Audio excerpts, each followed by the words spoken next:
Tout le monde va répondre avec moi, non. Certainement que ce n'est pas pareil. Non seulement sur le temps de formation du gouvernement, il fut un très mauvais épisode pour le pays, et moi j'espère que chaque fois que cet exercice devra se faire, il faudra qu'il se fasse toujours avec un temps plus court. Parce qu'il y a tellement à faire que nous n'avons pas de temps à perdre. Il faut se mettre au travail. Et différent aussi parce que lorsqu'on regarde la composition de toutes ces forces, et moi je dois les remercier parce que c'est plusieurs bords qui viennent avec des idéologies politiques différentes, mais qui pour une fois se disent pour l'intérêt suprême de la nation, mettons-nous ensemble pour reconstruire ce qu'il y a à reconstruire et nous assurer que l'on comprend les attentes du peuple congolais. Et je l'ai dit, peut-être que je ne l'ai pas dit suffisamment fort, c'est vraiment un inédit, une situation unique que la République démocratique Congo connaît, du fait d'un nouveau cap qui a été fixé par le chef de l'État, et puis un accompagnement qui s'est fait au niveau du Parlement, notamment d'abord à l'Assemblée nationale, et là je l'ai chaque fois dit, je le redirai encore, il faut féliciter ces choix historiques et héroïques que la représentation nationale a pu faire et qui aujourd'hui nous amène vers cette union sacrée de la nation et dont j'aurai l'honneur de diriger le premier gouvernement et je l'espère je pourrai répondre aux attentes de la population. Je vous remercie. Pour commencer par les débuts, Excellence, Monsieur le Premier ministre, vous avez la parole. Face à la place.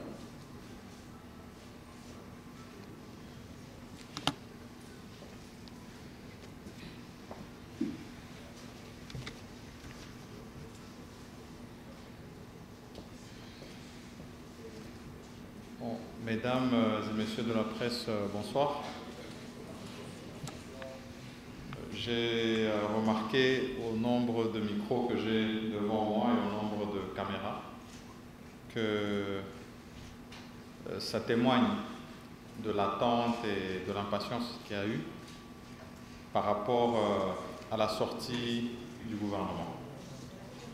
Et pendant ce temps, je ne me suis pas beaucoup exprimé. Et donc j'ai jugé bon qu'à la sortie du gouvernement, nous ayons un moment d'échange, de partage, pour pouvoir peut-être apporter certaines réponses, mais surtout pour marquer le temps sur la sortie du gouvernement et la suite à venir. Alors, j'ai prévu un mot introductif qui devrait reprendre les grandes lignes qui ont mené à la formation du gouvernement de l'Union sacrée de la nation depuis ma nomination le 15 février 2021.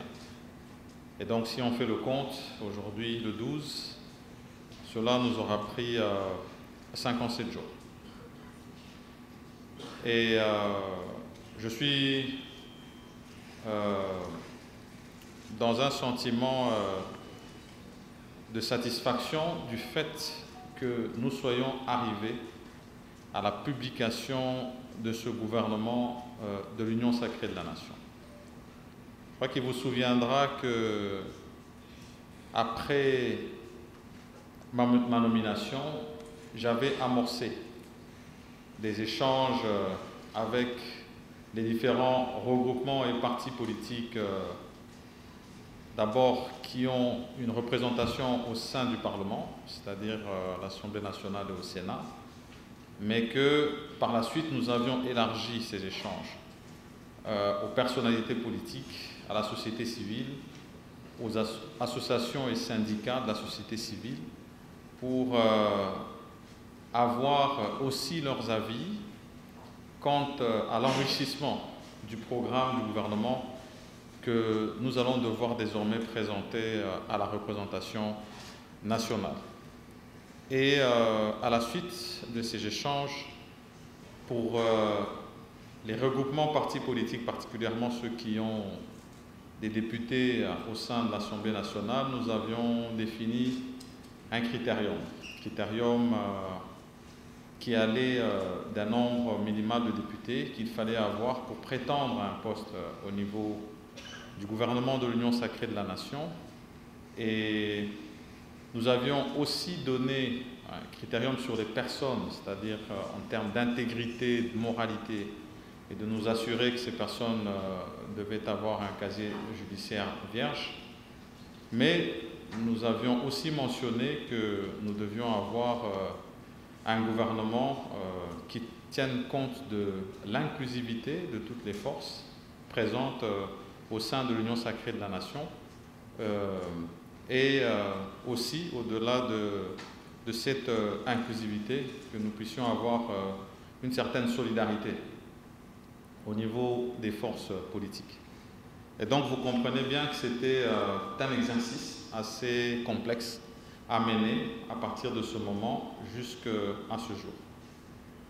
Une fois que nous avions bouclé ces échanges avec toutes ces forces, nous avons entamé une série de séances d'arbitrage avec le chef de l'État pour pouvoir finaliser le travail de la formation du gouvernement. Alors, je voudrais, avant d'aller plus loin, d'abord remercier tous ces regroupements et partis politiques et toutes ces représentations que nous avons eu à recevoir pour leur collaboration dans le travail que nous avons dû mener, travail que nous avons mené avec détermination, abnégation et avec tact. Et aujourd'hui, vous avez tous suivi la publication du gouvernement. Et je vais revenir sur les objectifs qui m'avaient été assignés en ce qui concerne la formation du gouvernement. Il nous avait été demandé, et je l'ai dit tout à l'heure, d'avoir une taille réduite. Et aujourd'hui, la publication a permis de découvrir un gouvernement réduit d'au moins 10 ministres par rapport au gouvernement sortant. Nous sommes arrivés à ce chiffre, d'abord en tenant compte des forces politiques présentes au sein de l'Assemblée nationale, mais au-delà de ça, nous avons tenu compte de la société civile, et je pourrais donner des détails là-dessus, mais aussi des personnalités politiques. Parce que n'oubliez pas que au sein de l'Union sacrée de la Nation, et là je voudrais au passage remercier le travail abattu par l'informateur au niveau de la majorité qui devait être établie au Parlement. Je parle ici de l'honorable président du Sénat, M. Bahati Lukwebo, qui avait déjà dénombré 391 députés et ont adhéré au sein de l'Union sacrée de la Nation. Et donc nous avons des regroupements qui ont adhéré avec la signature des présidents de ces regroupements en les engageant totalement. Et puis nous avons des personnalités politiques qui ont adhéré en tant qu'individus.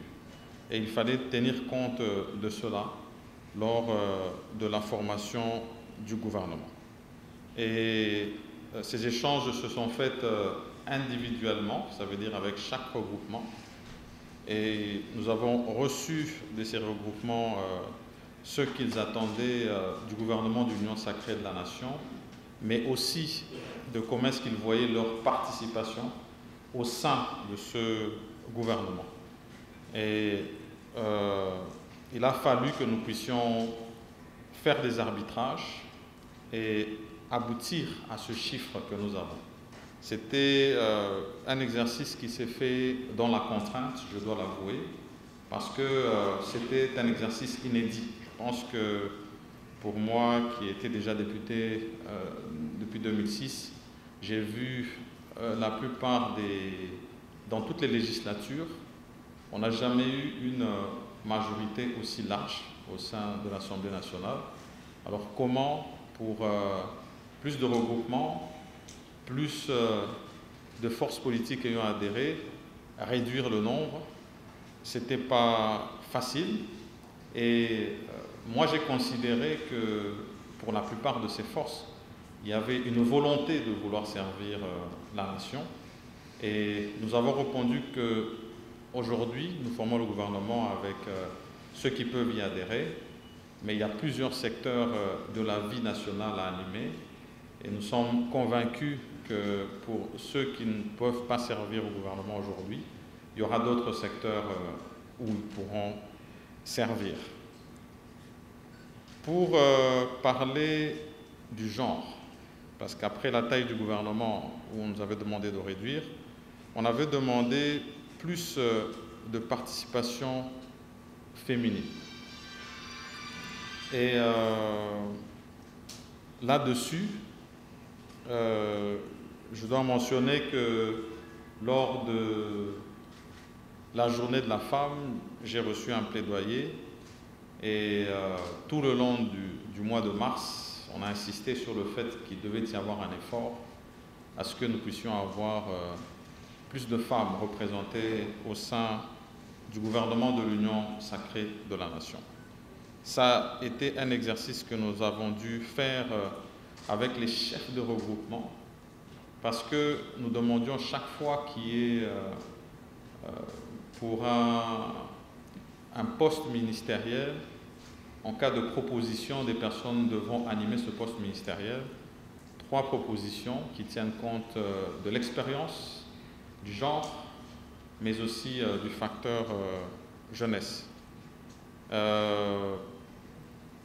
Il y a des groupes avec qui nous avons pu avancer de manière positive et pour ces groupes-là, je les remercie. Avec d'autres, ça a été plus difficile, mais toujours est-il que je suis fier aujourd'hui d'annoncer que nous avons une participation de 27% des femmes au sein de ce gouvernement de l'Union sacrée de la nation, avec un total de 15 personnalités féminines qui vont, à côté des autres membres du gouvernement, relever le défi attendu par la population congolaise. Et cette participation féminine, nous ne la voulions pas que quantitativement, mais aussi qualitativement. Et vous pourrez voir que lorsque vous parcourez la liste du gouvernement, c'est déjà au niveau des vice-primatures que nous avons une femme, en la personne de l'honorable Ève Bazaïba. Et au niveau des ministères, nous avons 10 personnalités féminines qui sont aujourd'hui ministres. Nous avons 3 vice-ministres et une ministre déléguée. Et donc, c'est un effort qu'il faut poursuivre. Aujourd'hui, nous n'avons pas encore eu un gouvernement ici en République démocratique du Congo depuis l'indépendance qui contient autant de femmes. Et j'estime que c'est un pas, mais qu'il faut continuer à aller vers le sens de la parité, non seulement au gouvernement, mais aussi dans toutes les autres institutions de la République démocratique du Congo. J'espère simplement que ce fait qui arrive au mois d'avril, après le mois de mars de la femme, sera accueilli comme un premier pas qui va dans le sens de la parité. En ce qui concerne la représentativité nationale, parce que de ce côté-là aussi, il nous avait été demandé, surtout que nous parlons du gouvernement de l'Union sacrée de la nation, d'avoir au maximum de représentants des provinces au sein du gouvernement. Et de ce côté-là, je pense que c'est un exercice des points dans lesquels les regroupements et partis politiques ont un plus grand ancrage au niveau de la République. Donc le fait que nous avons eu plusieurs regroupements, nous avons pu recevoir des candidatures de toutes les provinces de la République démocratique du Congo, et là-dessus aussi, de manière inédite, Je suis content d'annoncer que c'est un pari réussi d'avoir toutes les provinces représentées au niveau du gouvernement de l'Union sacrée de la nation. En ce qui concerne les figures au niveau du gouvernement, parce que je suis sûr que sur vos lèvres, vous vous posez ces questions-là. Je vais donner quelques éléments, parce que c'est important que nous ayons quelques chiffres de ce côté-là. Sur les membres du gouvernement entrant, nous en avons 10 qui ont été reconduits comme membres du gouvernement, dont 8 à la même position et 2 à des positions différentes. C'est donc un taux de 20% de renouvellement au niveau de l'institution gouvernement. Et donc, il faut considérer que nous avons 80% de nouveaux entrants. On ne va pas dire de nouvelles personnalités parce que pour la plupart, vous l'avez constaté, sont des figures qui sont déjà très aguerries dans le monde politique, mais qui font leur entrée dans le gouvernement de l'Union sacrée de la nation. Il s'agit là de 46 membres d'entre eux. Et en ce qui concerne la jeunesse, de ce côté-là aussi, il y a eu un effort considérable qui a été mené. Et ici, comme pour les autres objectifs qui nous avaient été donnés, ça s'est fait toujours avec la participation des regroupements politiques pour atteindre un taux d'à peu près 28%, si jamais je peux le dire ainsi, de jeunes. Et par là, je vois ceux qui ont moins de 40 ans et ceux qui sont entre 40 et 50 ans. Pour le reste, nous avons à peu près 24% de ces personnalités entre 50 et 60 ans. Et nous avons le membre, finalement, la membre la plus jeune du gouvernement qui est âgé de 28 ans à la position de vice-ministre de l'enseignement primaire, secondaire et technique. Et je pourrais donner plus de détails au cas où il y a des questions qui vont dans ce sens-là. Nous avons tenu aussi à ce que nous puissions avoir la participation de la société civile et des personnes vivant avec handicap. Et je pense que le chef de l'État, pour marquer un certain accent à cette question, a cédé à des postes de souveraineté, parce qu'ils sont dits comme tels, à savoir le poste de la justice et garde des Sceaux, où nous voyons Madame Rose Mutombo, qui est une grande activiste et présidente de CAFCO, qui fait son entrée au gouvernement, ainsi que le retour de Madame Irène Essambo comme ministre déléguée et ministre des personnes vivant avec handicap. Sur les personnalités politiques, je vais peut-être dans la suite transmettre une liste un peu plus précise des noms pour qu'on puisse savoir quelles sont ces personnalités qui ont adhéré au niveau de l'Union sacrée de la nation et qui sont représentées au niveau du gouvernement.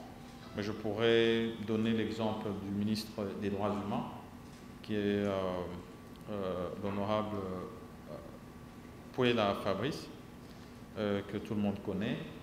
Et il y a encore d'autres visages qui sont à ce niveau des personnalités politiques qui ont adhéré au niveau de l'Union sacrée de la nation, qui font partie du gouvernement.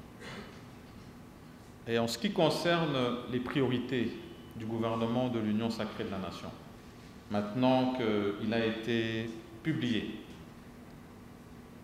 il faut d'abord retenir que la priorité des priorités reste désormais d'être prêt avec le programme du gouvernement enrichi par les forces et regroupements politiques que nous avions reçus lors de nos consultations pour la formation du gouvernement.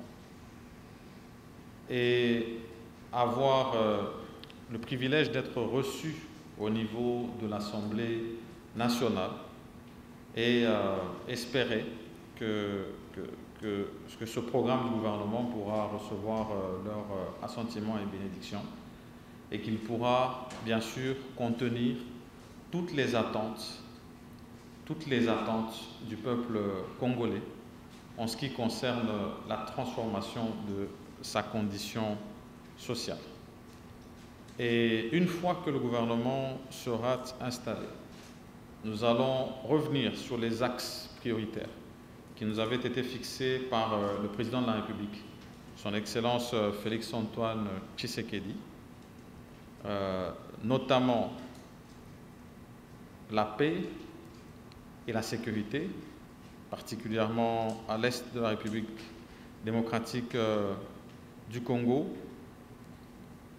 la santé, surtout en cette période de pandémie à Covid-19, l'éducation, le développement à la base et bien sûr, puisqu'il faut faire face à toutes ces difficultés que nous avons au niveau du budget de l'État, il va falloir que nous puissions avoir des réformes dans le domaine fiscal.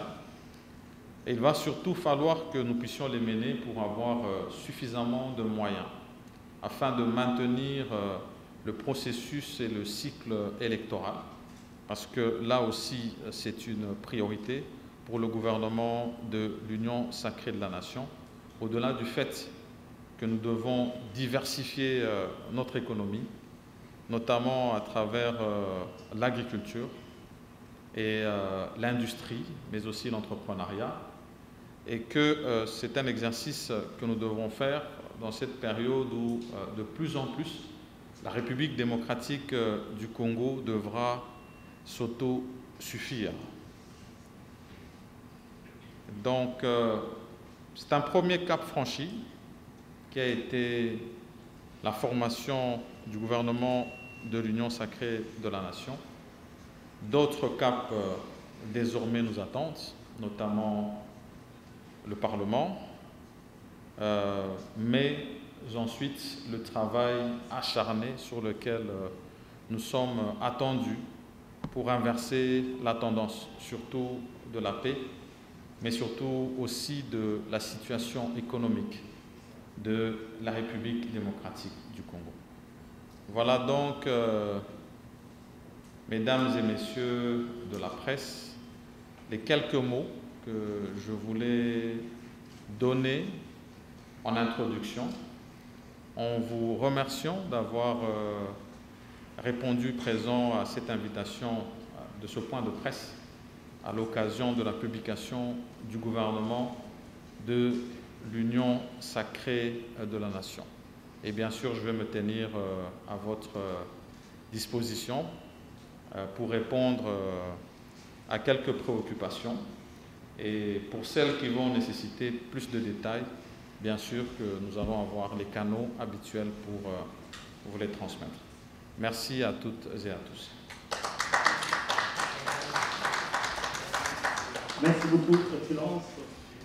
Nous allons souhait de montrer que nous voulons réduire le train de vie des institutions.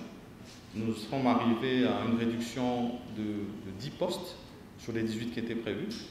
Mais en ce qui concerne le chiffre auquel on est arrivé, bien sûr qu'il s'agit d'un choix politique.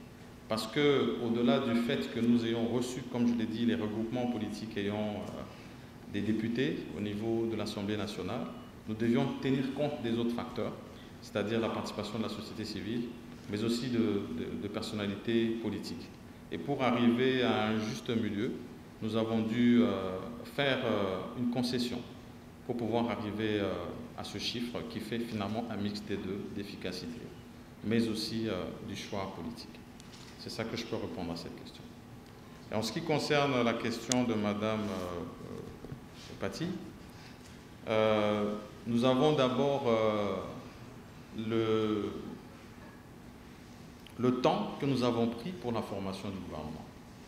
Alors, ici, je devrais d'abord dire que depuis, j'ai donné le chiffre, ça a pris 57 jours pour y arriver, mais nous avons tenu compte aussi du temps parlementaire.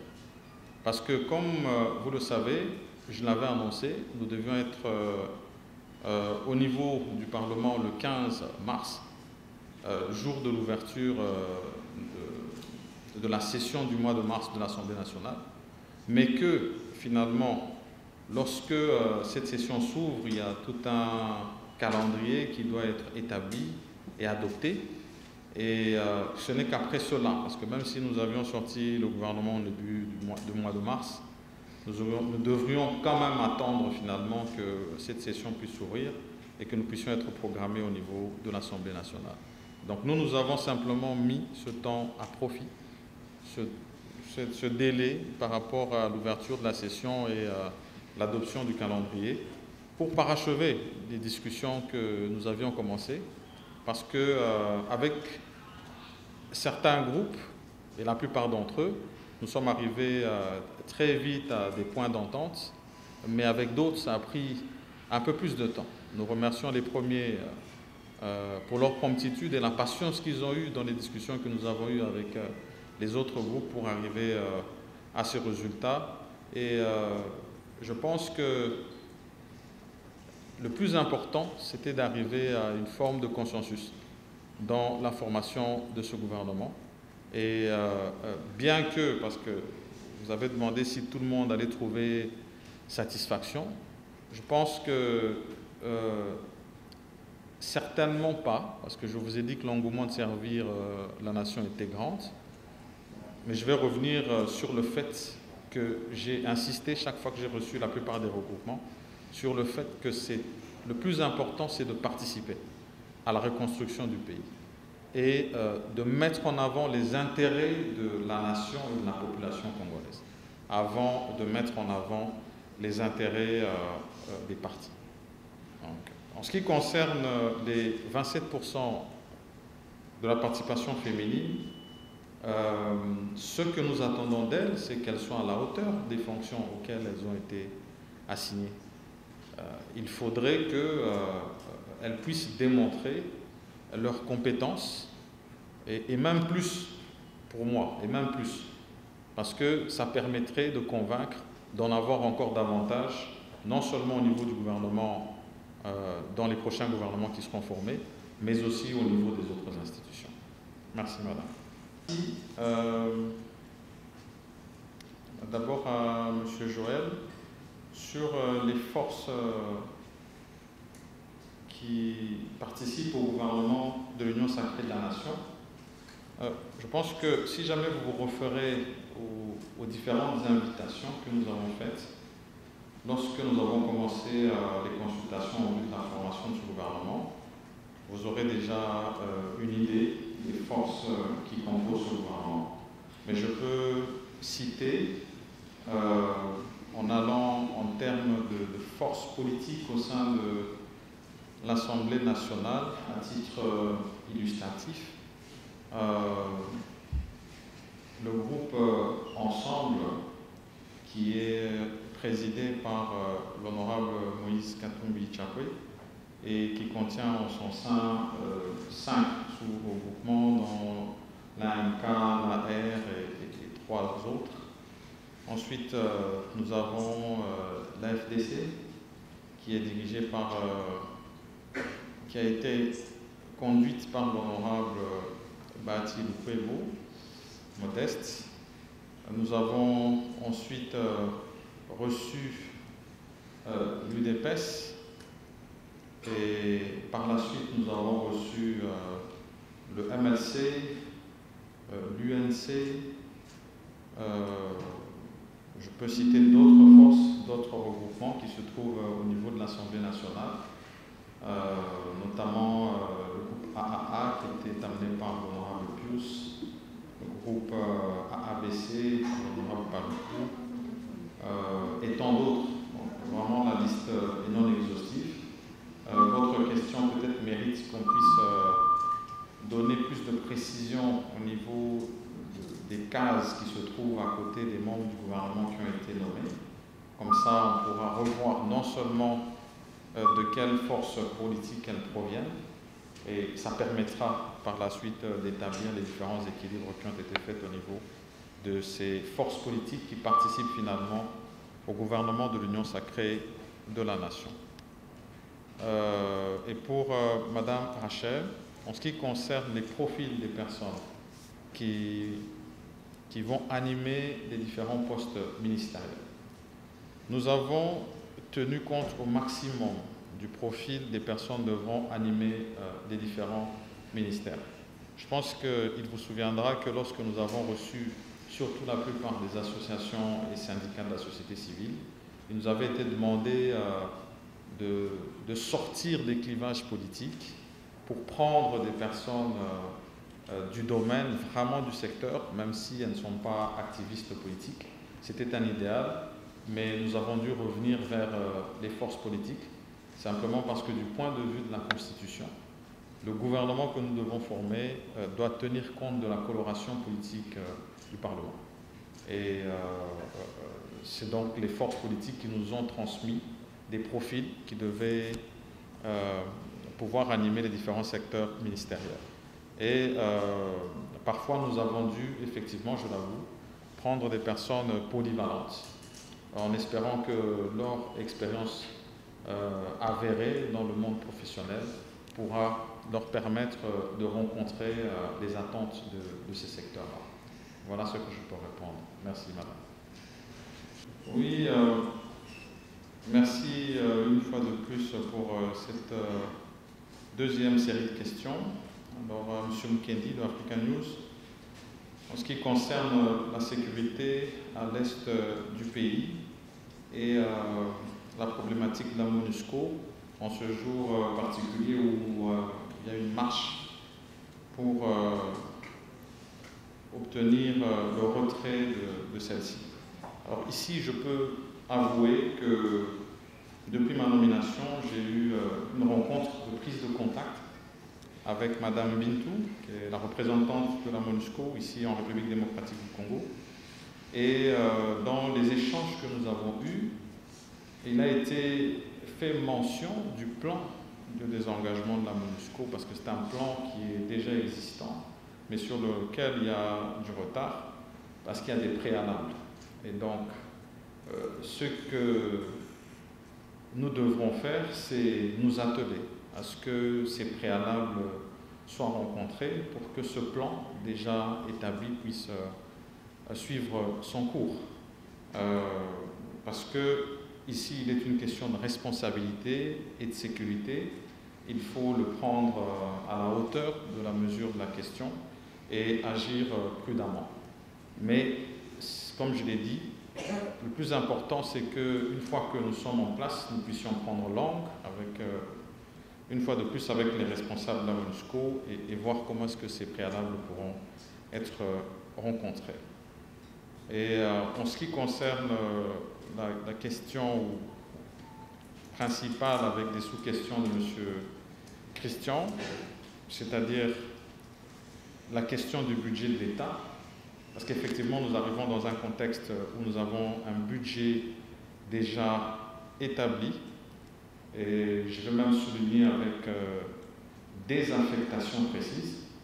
Et donc ici, l'exercice que nous devrons faire, c'est d'abord, parce que nous avons parlé des réformes, ces réformes, elles vont se faire dans le domaine fiscal pour aller dans le sens d'accroître le budget. Ça, c'est d'abord l'une des premières priorités que nous avons, parce que nous devons nous donner les moyens de notre politique. Nous ne saurons pas faire face non seulement aux questions sécuritaires, mais surtout à la question sanitaire, si jamais nous ne donnons pas les moyens de notre politique. Et donc, il va falloir aller dans des réformes fiscales. Et en ce qui concerne les préaffectations, il va falloir qu'au niveau du gouvernement, nous puissions voir au niveau du budget qui a déjà été voté et de nos priorités, lesquelles peuvent être poursuivies telles quelles. Et là où nous aurons la possibilité de revenir vers l'autorité budgétaire qui est l'Assemblée nationale. Nous n'hésiterons pas de le faire si ça va dans le sens de notre programme du gouvernement qui, lui, est axé sur l'amélioration des conditions de vie des Congolais. Voilà, merci.